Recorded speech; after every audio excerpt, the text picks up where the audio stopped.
that everything you've been running from, your failures, your fallacies, and your flaws, the thing that you're constantly on edge about, is actually on the edge of its seat, wondering to itself, is this the day? Is this the day? Is this the day that you finally realize that, yes, you may have made some mistakes, but no, you are not a mistake? Is this the day?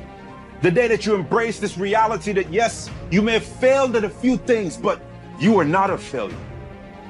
Is this the day?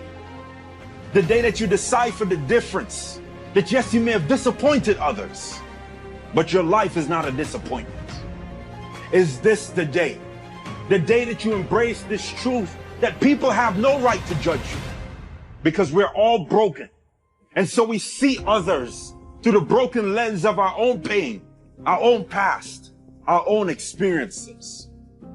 For years you've been running, existing, hiding, suffering in silence from your shame and punishing yourself because of your past.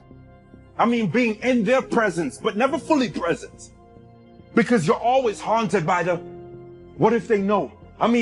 What if they know? What if they really know what I've done, where I've been, what I've said yes to, or what I didn't say no to? What would they think of me? Today I want to talk to that person who's been battling addiction. And you're in this web of warfare because what you don't want to do, you do, and what you do want to do, you don't. And at times you use the needle to silence the noise. And even though you get this temporary high, you feel like your life is at an all-time low. I want to let you know today that you can still walk in freedom. Or maybe I'm talking to that woman who never really embraced her true identity. So she spent her entire life seeking validation. And so she ends up giving her body to just anybody that made her feel like somebody. And now she feels disqualified from accepting the love that her soul really craves. I want to let you know this today. And you may not hear this from any other man that wants nothing from you, but everything for you. But I love you.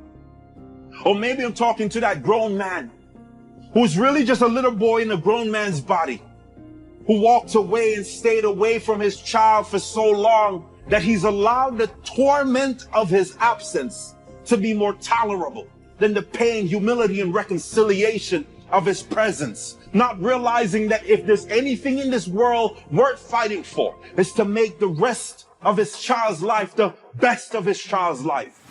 I want to encourage you today to fight and keep on fighting, because I salute you.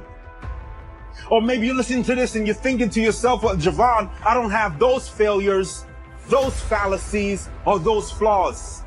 But you're not off the hook yet. So before you become a great judge of another person's problem and become a great lawyer of your own, let me talk about some of the little things that we don't see as such a big deal. Like how we compare the brokenness in our lives to the stage performance of somebody else's Instagram post. Or how we really feel in our hearts if our child was to bring home a spouse of a different race. Or how we help the needy. And our only motive is not just to meet their need, but to increase our own visibility. And so we use the less fortunate as an opportunity to gain more fortune. Now, I don't want you to get lost in the guilt and miss the mission of this message, which is to show us that we all have imperfections. But transformation is never impossible. So let this be the day. Let this be the day that you finally realize that yes, you may have made some mistakes, and those mistakes may have created a mess. But a mess is what sets the stage for a miracle. Let this be the day that you embrace this reality that yes, you may have failed at a few things, and the failure may feel like rejection. But sometimes rejection is really just redirection to take your life into a new direction. So let this be the day that you realize that yes, they may have disappointed you, but the greatest disappointment is to allow those who have disappointed you to cause you to disappoint the people who need you. Walk me through that mindset, like how you built yourself back up? Well, I mean, fitness was something that I got into at a young age, and always carried me through whatever job I had. I did construction, it was manual labor. When I ended up in the infantry, I fit in perfectly into that world because it's very physical. And when I was injured and went through that depression and was struggling, I knew that I was always happier when I was healthier. So that was one of the things that got me into changing my eating habits, getting back in the gym, which wasn't easy at all. I mean, I tell people all the time, what that actually showed me was a side of fitness that I was not used to. Being that person walking to the gym that was insecure. Didn't want people to see me struggling, but I had to get over that.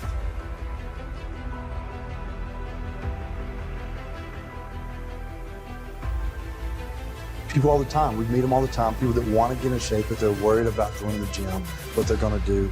And I got to experience that. But then as I started exercising and feeling better, then I didn't care what time of day. Then I started using that to my advantage, where I tell people, I had to convince myself I was doing what others can't. Not in an arrogant way, just to myself. Because no matter what gym you go to, there's always somebody bigger, stronger, faster. But I could stand there and have a guy next to me that is bigger than me and think, well, could he do it in this arm or leg? I mean, deep down, I hope he could. Right. But you have to give yourself that mentality that you're doing what other people can. When I meet someone who battles with obesity, I say, well, then you have struggles ahead of you, so you will earn that and appreciate it more. And so I think that mindset of doing what other people can't is what really drives me to want to do the best. I am very close to my kids. I have 3 kids. They're 7, 9, and 12, and they are my motivation. When I was going into the gym in the beginning, I tell people all the time, you have to have something stronger than your fear. And mine were my children. The day that I walked out in the living room and my 3 kids were sitting there, and I knew that I was showing my 2 boys what a man is, and that's what they're going to grow up to be, and I was showing my little girl how a man's supposed to be, and that's what she's going to look for one day, I knew I had to make a change. And I admit to people, I talk about it in my book, I'm very open and honest, it did not happen overnight. Just because I had that realization that I had to be better, it didn't just happen. I would make a mistake, fall flat on my face, but it was the thought of them that got me up and going. And it was the thought of them that pushed me through those beginning workouts, getting back into shape, doing whatever it was, and pushing myself to be better. I tell people all the time, you have to have something stronger than your fears. And for me, it is my kids. And I use that in whether it's fitness, running a race, business, whatever it is, we all get scared. That's what makes things exciting. But you have to have something stronger than that to say, you know what? I may be afraid to do this, but there's something more important that I have to do this with. There's something in all of our lives that is important to us, whatever that is. I don't think there's anything wrong with someone saying, you know what, I want to have a big house and a sports car. Whatever it is, you've got to want it bad. I am big on with my kids and other kids, and I've always told people they probably have nieces or nephews or someone near them that looks up to them. And that's what you have to go off of. There is someone watching you. It may not be a child. There is someone watching you that you were motivated. Like, I love the fact that I ended up, in the spotlight, and now my story reached more and more people. But if you just motivate one person, that is a world of difference for them. And that's what people have to keep that mindset of, is like, when you do things, you're not just doing it for yourself, you're doing it for someone else. I think sometimes it's good to have something that, I'm a pretty positive guy, but I like to have something that drives me to want to outdo, and I've had organizations that I felt like weren't right with veterans, so that drove me to do certain things, or to fight for things when it comes to veterans, or not just for veterans issues, but for veterans to change the way they are. And I feel like me, and there's a lot of other veterans that are in the spotlight, that it's up to us. If we're going to make a change, we have to start doing that. Be proud of what you've done and where you've come from, but that was only a chapter in your life. Now it's time to conquer something else. I'm several chapters past mine. That's how I got over my depression, was to say, okay, what's next? When I got back into fitness, that's all I did. I worked out, ran races. I felt like fitness was the answer. Setting goals, and achieving little goals at a time, building to get to your next one.